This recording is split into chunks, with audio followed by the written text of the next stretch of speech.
All right, here we go. Overdrive off and running. TSN 1050 on the TSN app. Your home smart speaker up on TSN 4. Brian Hayes, the O-Dog, Jeff O'Neill, Jamie Noodles McLennan. What's going on? What's going on? Guys, I got to tell you, Cause, he had this guest on.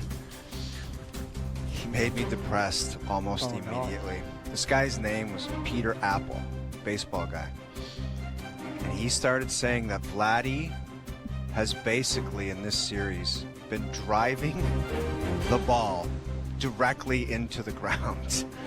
And I was like, stop talking like this. And then he started saying that this pitcher, Kirby, makes Vladdy drive the ball directly into the ground. I'm like, do I even want to watch this game tonight? I was like, we got to have some positivity here, man. Hazy, put some positivity onto it. I want to. I do want to be positive going into the game tonight. But that's how he was describing Vladdy's little stint. He's like, this guy is hammering this thing directly into the ground.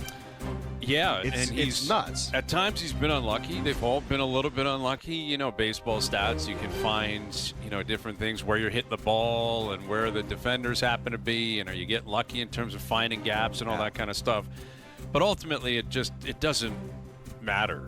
Yeah. Like in the How playoffs. come there's not like a hockey stat? Like I just saw a stat about EP40 where it was like, stats are saying he's going to break out of it. And I was like, where does that come from? It's got to be like you guys probably every once in a while do the old back in my day, and Dude, I wish I'll tell you back in my day there was no stat that said this was the stat for my day. This guy sucks right now. That's right. Yeah, that's what I'm saying. There was no stat saying this guy really looks, by the numbers I'm looking at, that he's going to break out of this any second. Modern athletes have to love it because you can almost manipulate everything. Not quite everything, but almost. Where you can find a guy who is just playing horribly and say, you know what, though, if you look at this stat, this would indicate things are moving in the right direction. That's what you do is you cherry pick. Yes. You go, this guy's had lots of shot attempts. He's had lots. Honestly, I've watched Vancouver I love that play. one. I've watched Vancouver play. We've talked about this. Top players have to be top players. Thatcher Demko looks like he's returned. He looks awesome. EP40, it's Elias Pettersson doesn't look great. I'm sorry. Whatever number that you can suggest that he does look great, the proof is in the pudding where when you watch top players play, the guys who make the most money on the ice, they're the most noticeable for the most part. Off night here or there. Pettersson, watching those games, he was not. Their best player was Sherwood, Keeper Sherwood. Mm-hmm. He's flying around, hitting people, scoring goals, doing all these things. He looks good. Demko looks good. We know Quinn Hughes is what he's gonna bring to the table. Even on an off night, Quinn Hughes was -3 the other night. He had 5 shots on goal. He looked good. Like he was all over. It just didn't work out for him. It happens. Jamie, but at the end of the day, it's about production. Even with William Nylander, after the coach's little talk about him basically not working close to hard enough, it's all about production. It's not like Nylander's point production last night was Charlie Hustle plays. He stopped up at the blue line, hit OEL, got a helper, threw one on net, a little give and go play with OEL. JT taps it in, helper, and then an empty net goal. And then everybody shakes your hand after the game saying, that's the guy that I wanted to see. 3 points is 3 points, right? 3 points, and it's like, that's the guy. I remember shaking coaches' hands when they come around the locker room after. They're like, great game. We're like empty net, you get a goal and assist. It was like, I was so bad out there. But it's about production and wins, man. I said that last night in the panel about Easton Cowan. That's all that matters. You got to produce, and your team wins, then it keeps the flies off. 100%. Like, we could have been talking something different today about the goaltender. Allowed 4 goals, looked okay, a couple near the end, whatever, but he got to win. As a backup, you got to produce a win. That's all Craig Berube woke up today going, that Primo kid delivered a win when we needed one. That's it. I'll take it. Right. A win. And Hayes, you say it all the time. Tough to criticize a win. You can criticize it, but they still won. That's the bottom line. So that's the way I look at it, and you move on from that. Totally. And again, Vladdy being 0 for 7 in the series, if the Jays are up 2-0, it doesn't matter. Exactly. It doesn't matter. It's that's a when they footnote. would. That's when they would say, "Hey, this guy's he's on the verge. Like Right. he's gonna break." Yeah. through." Exactly. Look out, Seattle, because you're in one now. Like, Jays are up 2-0, and Vladdy hasn't even woken up yet. Exactly. So it's always going to be connected, and obviously that was the case last night for the Leafs. And you're right, Caden Primo gets his first win as a Maple Leaf, and that's all that matters. And the big boys, they racked up that game sheet, right?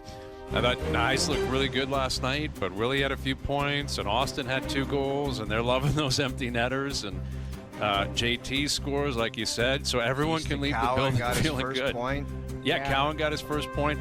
And I was thinking about it today, like we always kind of discuss the Cowan situation, or whoever the third guy is on an established line, as if it goes poorly, or the understanding that the best player is going to be consulted, right? And understanding that Berube every once in a while is going to check in with Matthews. What do you think? How's it feel for you? What kind of looks are you getting with him? And sometimes, I think the natural reaction or projection is to lean negative. Like, if it doesn't go right, these guys will say, you got to give me somebody else. Right. But it can swing the other way. And this is where it becomes, the possibility for a magical situation for Easton Cowan. If the big dog vouches for you, you're playing with them, right? Yeah. Like, yes, he may go against you. He may or may not, and then you're not. But if Berube asks Matthews, what do you think of this kid? And he goes, I like him, keep him with me. He's staying with him. So he needs to make sure Austin is happy before Craig is happy, before anyone else is happy. That's true. Because if Austin is vouching for him and Matthews is feeling it, I thought Matthews looked pretty good last night. And again, that top line, they looked good, and everyone was getting cookies. And, it was a fun game. It turned into be a pretty entertaining game. But Cowan, the guy he's really auditioning for is 34. That's who he needs in his corner. And it looked like he was pretty happy with him last night, and he probably should be. Yeah, I mean, we even talked about it the game before against Detroit. Cowan puts Matthews in on a breakaway. I said, if Matthews scores on that breakaway against Talbot and they win the game, that was Cowan's first point. But that was a beautiful play in the neutral zone there. And he, Austin mirrors the puck. Cowan gets it to him. Little turnover. Away you go. Get the assist. This was a sick play by both of them. Like, Matthews stopping on a dime like that was Nyes, I thought, was outstanding last night. I thought Nyes was really good. And I thought their goaltender, he might as well take his jersey off after. Well, what's he going to do on that one? Like, that's the only good goal that was really scored. The John Tavares one, he was in the corner. He might as well shot it in himself. And ridiculous. And that Bobby McMahon goal was outrageous. It's not NHL goaltending. It was terrible. Like, I'm good for the Leafs, but I'm looking at that Annunen going, what the hell is he doing in the net? Well, it's ridiculous. That's why he's jumped around and he's a backup in Nashville. Well, even the other, like, I get that Marcia so waves at that, but that McCabe goal was like a shot from the point. Like, I don't know what offense was from the going point. on. Hey, you gotta have it. Guy getting offense from the point. Hayes, you're so right about Easton Cowan and Matthews. I can remember when